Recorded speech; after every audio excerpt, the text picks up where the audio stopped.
This is 333 Bellevue, a one-of-one estate in Boulder, Colorado, where art, architecture, and nature converge. When I was young, I told myself when I grow up, I won't be jaded like them. It's rare to find a property where a foundation of the past is not just preserved, but reimagined into the flow of modern living. I wish I could be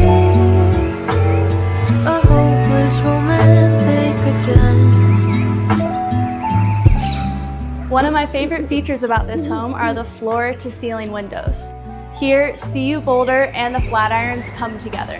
That I didn't know. The primary suite, sitting on its own floor, stretches across Boulder's skyline, wrapping you in mountain air. So hopeless. Following an illuminated marble stairway down, a masterclass in design, the energy relaxes.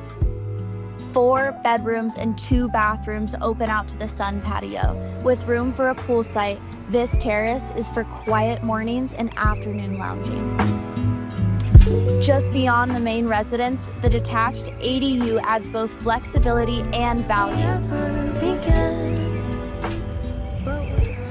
Every line, every surface, every material, curated not to compete with the outdoors, but to hold space for it. So I'll tell